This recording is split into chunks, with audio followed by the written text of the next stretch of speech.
Assalamualaikum warahmatullahi wabarakatuh. Apa kabar rekan-rekan sekalian dimanapun Anda?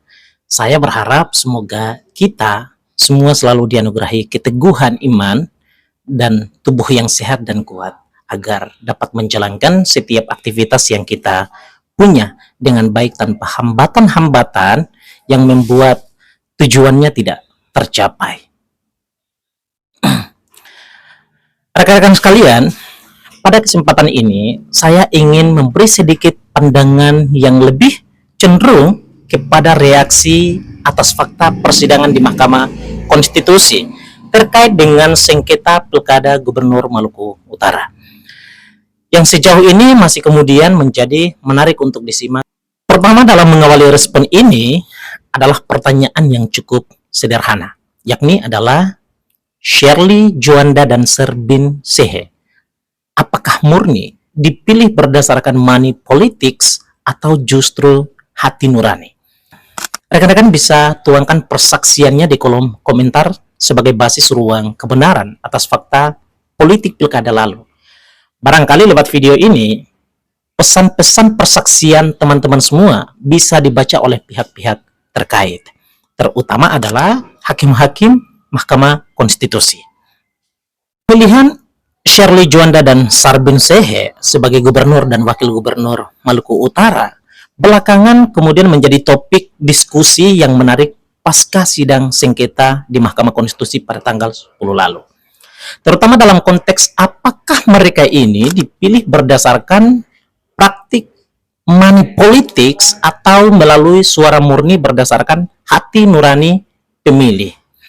Nah, hal ini disebabkan karena salah satu dalil pemohon dalam mengajukan keberatan ke Mahkamah Konstitusi adalah disebabkan mobilitas politik yang digerakkan pasangan Shirley Sarbin melalui gerakan transaksional dalam mempengaruhi persepsi publik dengan motif transferan melalui BRI Link ke kecamatan dan desa-desa. Nah, jika melihat sisi money politics, ada kemungkinan bahwa praktik ini terjadi di beberapa wilayah, terutama dalam konteks pemilu di Indonesia. Nah, praktik money politik seringkali dilakukan oleh pihak tertentu yang ingin memenangkan calon tertentu dengan cara memberikan imbalan materi kepada pemilih agar dapat mempengaruhi iman politik pemilih dalam menentukan pilihan berdasarkan rasionalitasnya. Tentu hal ini dapat mempengaruhi integritas demokrasi, sebab suara yang seharusnya didasarkan pada kepercayaan terhadap konsep pembangunan dalam kemasan visi dan misi kandidat malah bergeser menjadi keputusan pragmatis akibat dorongan ekonomi. Namun terkait dengan dugaan money politics ini yang dilakukan oleh para pemohon di Mahkamah Konstitusi, kita nantikan. Semoga saja pada sidang berikutnya dapat membuktikannya agar masalah ini kemudian menjadi terang dan tidak sebatas pada asumsi atau upaya untuk menyebarkan hoax di tengah nurani sedang berkata jujur. Namun, pada sisi lain, ada pula kemungkinan bahwa Shirley Juanda dan Sarbin Sehe itu dipilih berdasarkan hati nurani pemilih.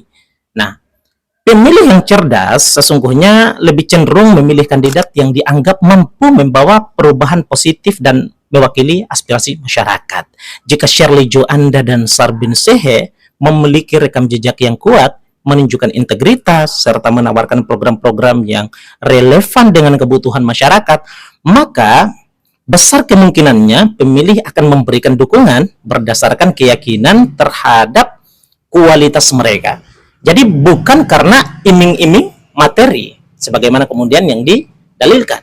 Nah, sekarang pertanyaannya adalah apakah mereka dipilih karena money politics atau kemudian hati nurani?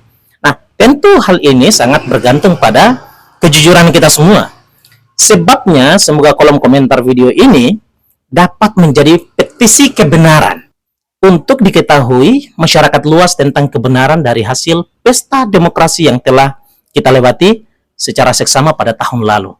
Silahkan tuangkan kebenaran dan hati nurani teman-teman sekalian di kolom komentar untuk menjadi bacaan publik. Harapannya tentu harapan terbesarnya kita adalah semoga video ini sampai pada tangan para hakim konstitusi agar suara-suara nurani kita bisa dibacakan di sana. Terakhir, saya hanya ingin menyampaikan bahwa memilih berdasarkan hati nurani demi memastikan demokrasi berjalan sebagaimana mestinya, kemudian tanpa dicemari oleh praktik-praktik yang merugikan nilai keadilan dan kepercayaan, tentu akan menentukan pembangunan daerah dan nasib hidup masyarakat luas selama 5 tahun atau 1 periode ke depannya.